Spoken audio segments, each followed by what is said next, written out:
Hello YouTube, Infinite Magicraid community, Gandalf here. We're here to test the brand new hero, Morikis. And you can see I've got a very simple setup here just to get a little bit of a baseline benchmark for what her damage potential could be like.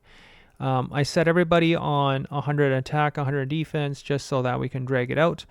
Narch has got some extra here right now because of the defense up buff, and then of course we got Nidroid, and some of the extra attack is converted from the mastery. I gave her just a little bit extra mastery for starters, but you can see after running this test for quite extensively, she's about half the damage right now compared to Narch. Now this is in kind of an optimal condition where you're single targeting and hitting one enemy. Now this is not a boss.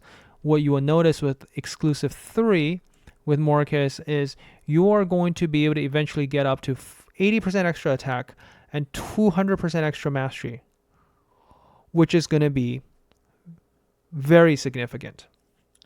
We can't show this here, and 200 mastery, you can see for the most part, most heroes are going to be around 200 mastery. Getting another 200 mastery is effectively doubling the damage, and getting another 80% attack for her, that's also very significant. That's usually, if that's on top of the base stats, on top of all the other buffs, we're talking about another 30 to 40% damage increase at least. So overall, we're talking about 2.5 times the damage she's doing right now if it's against a single target boss, which means it will pull her ahead to be the #1 single target DPS against bosses. What that means is she will probably be the top DPS when it comes to here boss content in bleed, where you need a bleed hero and we got a single target on the enemy. She does bring, it doesn't work as well as we want it to in Purgatory of 7 Sins, simply because there's often a lot of ads. But if you can clear the ads with, say, Narch, which has a great AoE, and along with other bleed heroes that can bring, that comes to the table with great AoEs, she can really get a lot of her second skill onto the boss, which allow you to do tremendous amount of damage.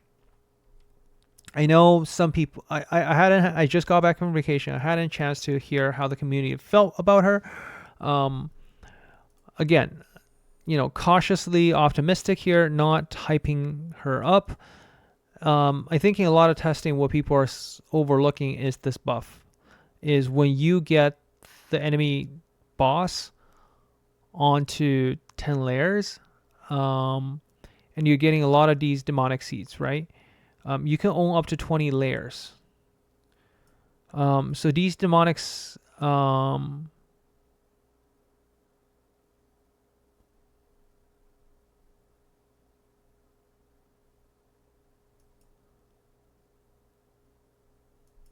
hold on, I think it's Parasite Withering here, right? So we have to figure out how the demonic seeds work.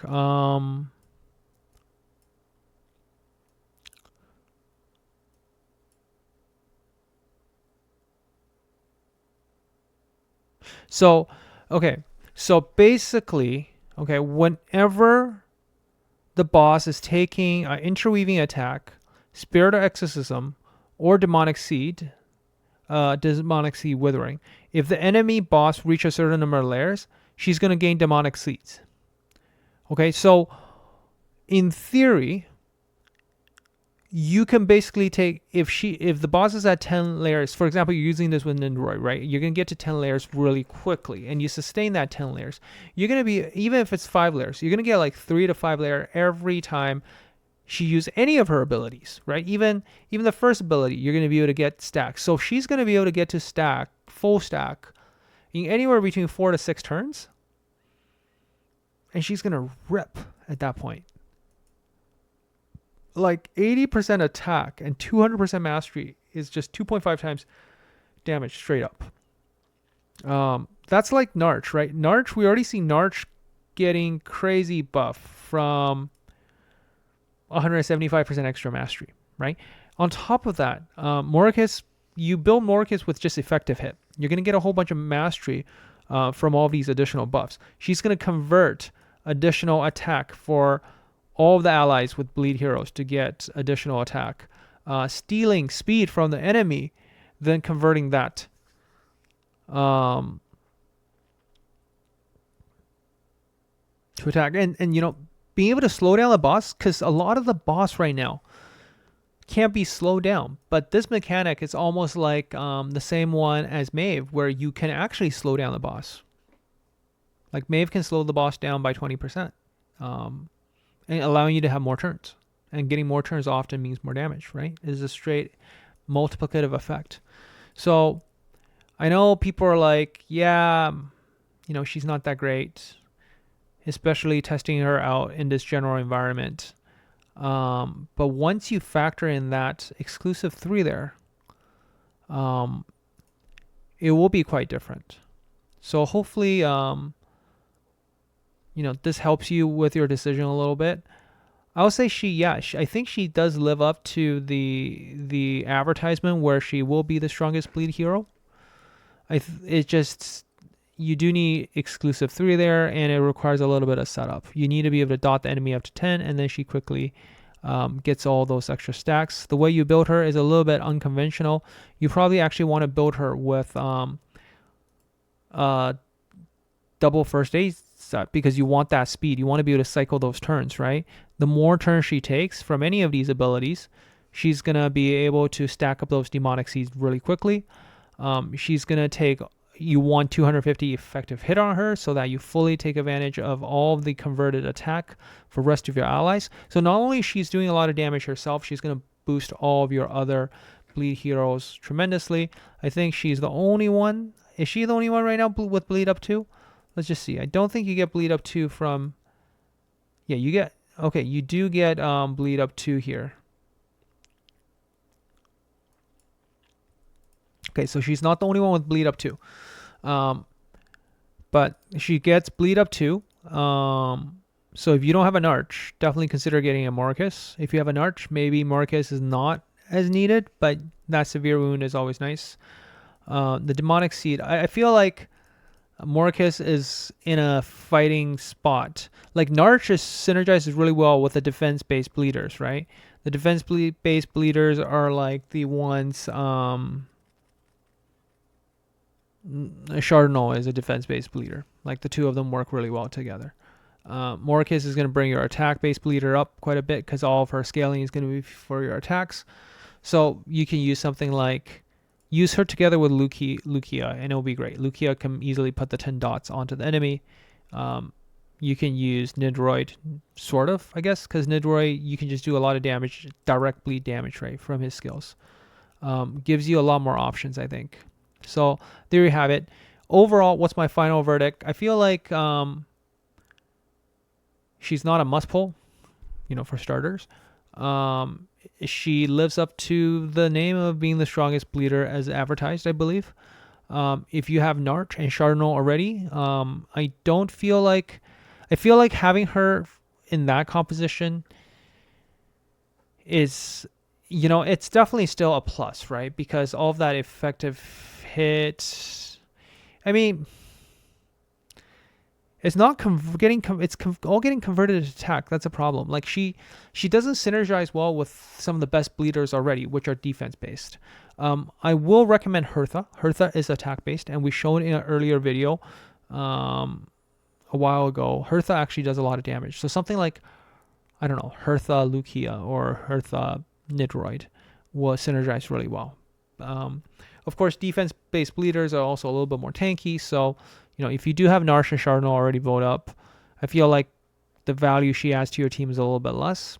But if you don't have Narch fully decked out with Chardonnay, she's definitely a really nice addition to your bleed team. I'll leave it on that. Overall, yeah, I'll leave it to you to decide whether you think she's good or not. For me, again, miracle summons are always expensive. It's just really nice to have a legendary added to the game, which means, you know, 2 weeks from now, people can get her if they're lucky. Yeah, and of course, let's take a final quick look at the summons this week, right? So you can see we're on the other account. Wish. Let's quickly take the look at her Echo as well. So this could potentially boost her Oh, when they okay. Well, bleed damage, of course, straight up is a nice thing. But if she is from Foresters, when they launch basic attack, or they'll additional cast the skills once.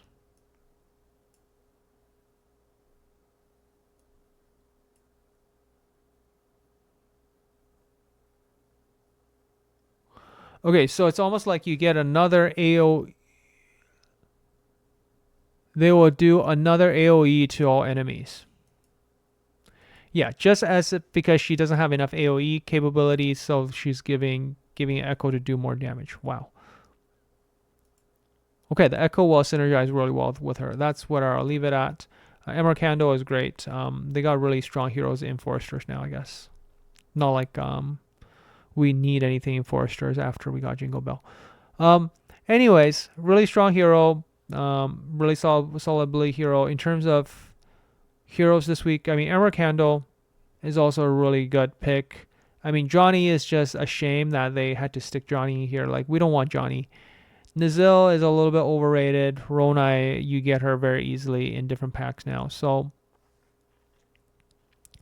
not exactly the most favorable pull. But if you're a newer hero, a newer account player, it doesn't hurt if you're close to pity. I mean, to go for it. I mean, 4 out of 5 hero here are really good. Of course, if you're on a guarantee, you might want to save for limited. If you're like 3 away, you want to try your luck. This isn't that bad of a banner. You might get a hero that's really decent out of the 4, especially if you're early on. Just hope you don't get Johnny. I'll leave it at that. Hope you enjoyed the hero review, and I'll catch you next time. Gandalf out.